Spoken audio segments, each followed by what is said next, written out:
everyone, welcome back to another video. In today's video, we are going to be talking about the law of cosines. Let's get right to it. So here we have the formal definition of the law of cosines. It says that for any triangle ABC, the law of cosines relates the cosine of each angle to the side lengths of a triangle.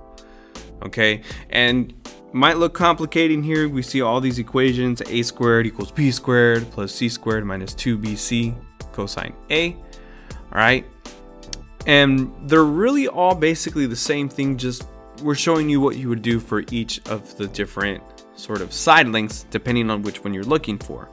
Okay, so let's just go ahead and look at one of them and dissect that. So let's say we're looking at the top one. All right, if we're looking for side length lowercase a, if I want to find this side length, then what I'm going to do is I'm going to say that I'm going to take the square root of that side that I'm looking for. I'm going to set it equal to these two sides squared and added together, so b squared plus c squared, and then I'm going to subtract 2 times each of those sides, bc, and I'm going to do the cosine of the angle across from the side that I'm working with. So cosine of capital A, which would be this guy.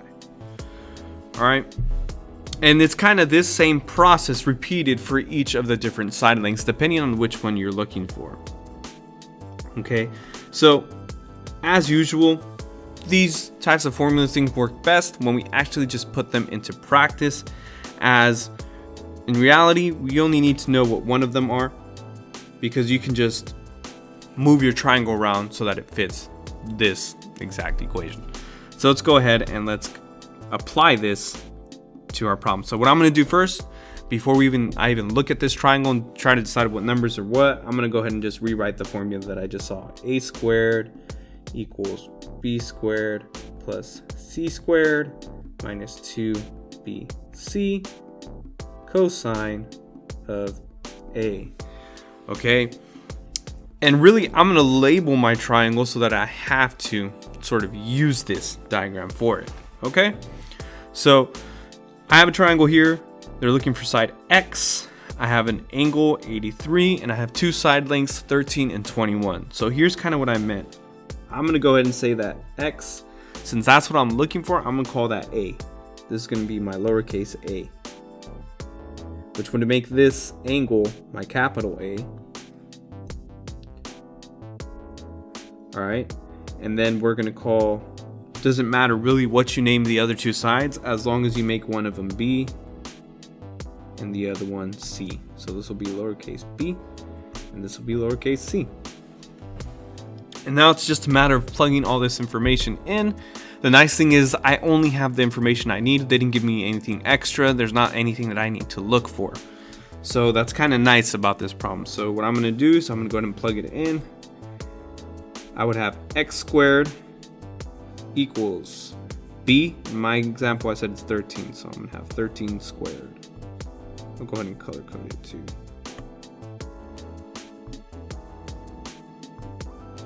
We'll have 13 squared plus c, which I said was 21, so we'll have 21 squared, and then we're going to subtract 2, and then we're going to bring back b, so that's 2 times 13 times c, which is 21. Okay, and then we are going to do the cosine of a, capital A, which in this case is 83. Seems like quite a funky problem. Make sure you have a calculator handy for these types of problems, as in you'll probably definitely need them. Okay, so then it all becomes about simplifying. So 13 squared is 169. So we're gonna have x squared equals 169 plus 21 squared, which I don't know that off the top of my head, but just typed it into calculator, got 441, minus 2 times 13 times 21. That's a fun number. 2 times 13 times 21. I get 546 times the cosine of 83. That did not change. Okay.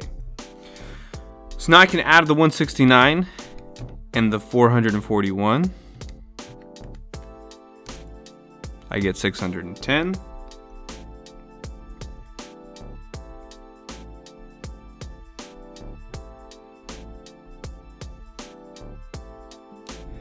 And I would go ahead and just type this into the whole calculator. Do 610 minus 546 times this cosine of 83. And I end up getting 543. So I know that x squared is equal to 543.46, we'll say. And now we need to do the square root of that.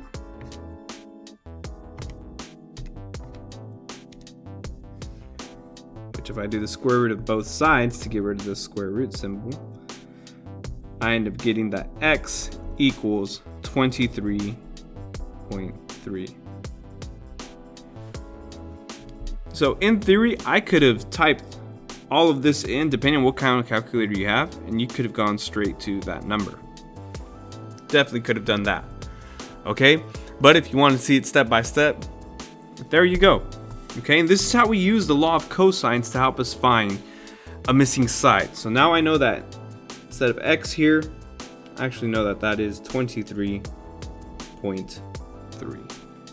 So now let's go ahead and look at a problem where instead of finding the side length, we're actually kind of pushed to find an angle that's missing. So here I have a triangle that's missing an angle. So again, I'm gonna do the same thing I did last time. Let's rewrite this equation.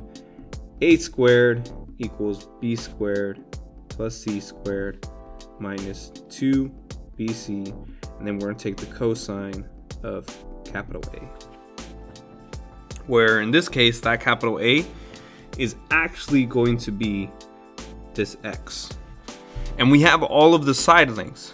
Okay, now one thing you do have to be careful for is that lowercase a and capital A have to be across from each other. They have to be.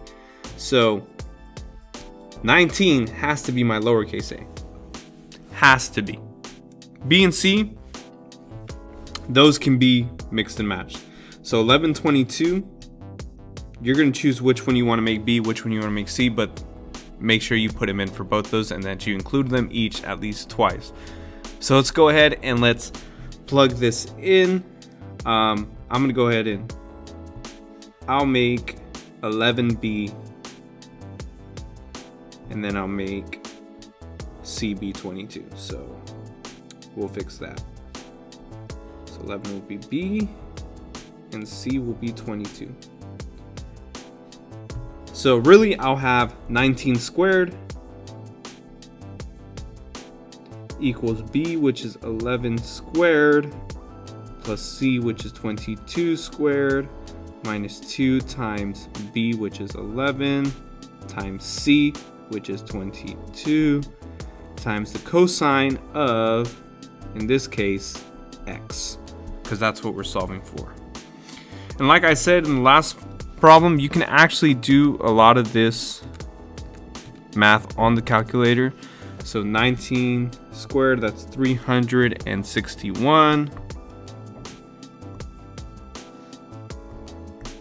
So let's go ahead and do that. 361 equals 11 squared plus 22 squared. 11 squared is 121. 22 squared is 484. Minus, and then we got 2 times 11 times 22, which is 484.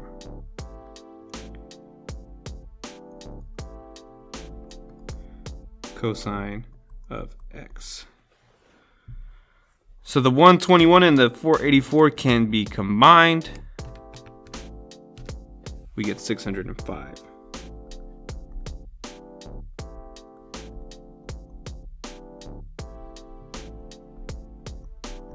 Then you're going to want to subtract that 605 from both sides.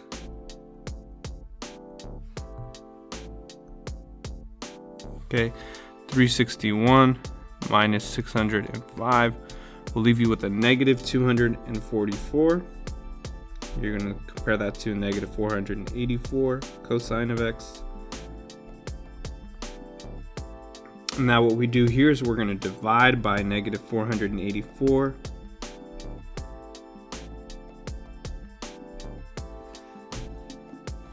So divide that by 484.